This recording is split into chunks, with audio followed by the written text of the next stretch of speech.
মধ্যপ্রাচ্য বিশ্ব জ্বালানি রাজনীতির কেন্দ্রবিন্দু। বছরের পর বছর ধরে বিপুল পরিমাণ তেল ও গ্যাস উত্তোলন চললেও এখনও ফুরিয়ে যাওয়ার কোনো লক্ষণ নেই এই অঞ্চলের সম্পদে। বরং গবেষণা বলছে বিশ্বের মোট তেল ও গ্যাসের একটি বিশাল অংশ এখনও মজুত রয়েছে এই অঞ্চলের ভূগর্ভে।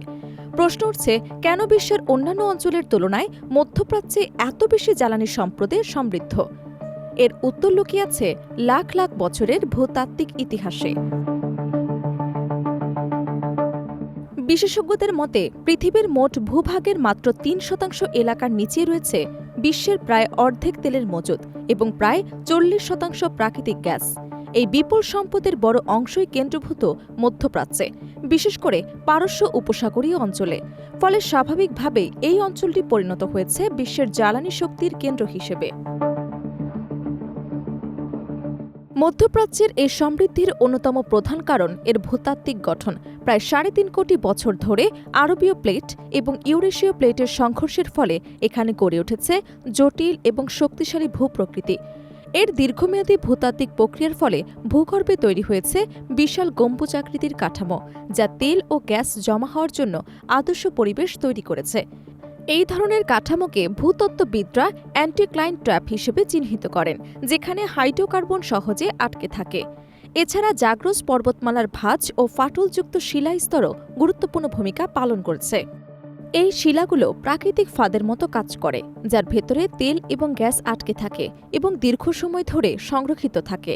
ফলে এই অঞ্চলে বিশাল আকারের তেলক্ষেত্র তৈরি হয়েছে, যেগুলোকে বলা হয় সুপার জায়ান্ট ফিল্ড। বর্তমানে মধ্যপ্রাচ্যে এমন ৩০টিরও বেশি তেলক্ষেত্র রয়েছে, যেখানে প্রতিটিতে অন্তত ৫০০ কোটি ব্যারেলের বেশি অপরিশোধিত তেল মজুদ আছে। শুধু মজুতই নয়, উৎপাদনের ক্ষেত্রেও মধ্যপ্রাচ্য এগিয়ে। এখানকার তেলক্ষেত্রগুলোতে উৎপাদনের হার উত্তর সাগর বা রাশিয়ার অনেক ক্ষেত্রের তুলনায় ২ থেকে ৫ গুণ বেশি। এর পেছনে অন্যতম কারণ হল তেলের স্তরগুলো তুলনামূলকভাবে অগভীর এবং চাপ বেশি থাকায় সহজেই উত্তোলন করা যায়। ফলে উৎপাদন খরচও কম, যা এই অঞ্চলের দেশগুলোকে বৈশ্বিক জ্বালানি বাজারে প্রতিযোগিতামূলক সুবিধা দেয়। ভূতাত্ত্বিক গঠনের পাশাপাশি জৈব উপাদানের প্রাচুর্য একটি বড় কারণ। জুরাসিক এবং ক্রিটেসিয়াস যুগে এই অঞ্চলের সাগর এবং উপকূলীয় এলাকায় বিপুল পরিমাণ উদ্ভিদ এবং প্রাণীর অবশেষ জমা হয়েছিল। সময়ের সঙ্গে সঙ্গে এই জৈব পদার্থগুলো তাপ এবং চাপে রূপান্তরিত হয়ে তেল এবং গ্যাসে পরিণত হয়েছে। এই প্রক্রিয়াটি লক্ষ লক্ষ বছর ধরে চলেছে, যার ফলে আজকের এই বিপুল জ্বালানি ভাণ্ডার তৈরি হয়েছে।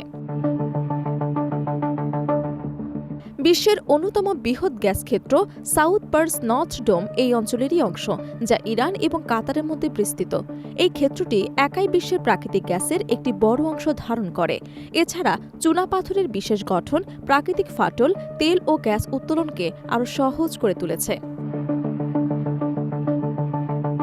বিশ্লেষকদের মতে মধ্যপ্রাচ্যের এই জ্বালানি সম্পদ শুধু অর্থনৈতিক শক্তি নয়, বরং বৈশ্বিক রাজনীতির অন্যতম নিয়ামক শক্তি। এই অঞ্চলে কোনো বড় সংঘাত বা অস্থিরতা দেখা দিলে তা দ্রুত বিশ্ব জ্বালানি বাজারে প্রভাব ফেলে এবং তেলের দামে অস্থিরতা তৈরি করে। ফলে মধ্যপ্রাচ্যকে ঘিরে আন্তর্জাতিক শক্তিগুলোর আগ্রহ সবসময় বেশি থাকে। গবেষণা বলছে, শত বছরের বেশি সময় ধরে ব্যাপক উৎপাদন চললেও এখনও এই অঞ্চলে বিপুল পরিমাণ অনাস্কৃত তেল এবং গ্যাস রয়েছে। নতুন প্রযুক্তি এবং অনুসন্ধান কার্যক্রমের মাধ্যমে ভবিষ্যতে আরও বড় মজুদের সন্ধান মিলতে পারে বলে ধারণা করা হচ্ছে। সব মিলিয়ে বলা যায়, মধ্যপ্রাচ্যের অন্যান্য ভূতাত্ত্বিক গঠন, জৈব পদার্থের প্রাচুর্য এবং প্রাকৃতিক সংরক্ষণ কাঠামোর সমন্বয় এই অঞ্চলকে করেছে বিশ্বের জ্বালানি শক্তির কেন্দ্রবিন্দু। আর এই কারণেই মধ্যপ্রাচ্যের শুধু একটি ভৌগোলিক অঞ্চলই বলা হয় না, বরং বৈশ্বিক অর্থনীতি এবং রাজনীতির অন্যতম চালিকা শক্তি হিসেবে বিবেচিত হয়ে আসছে।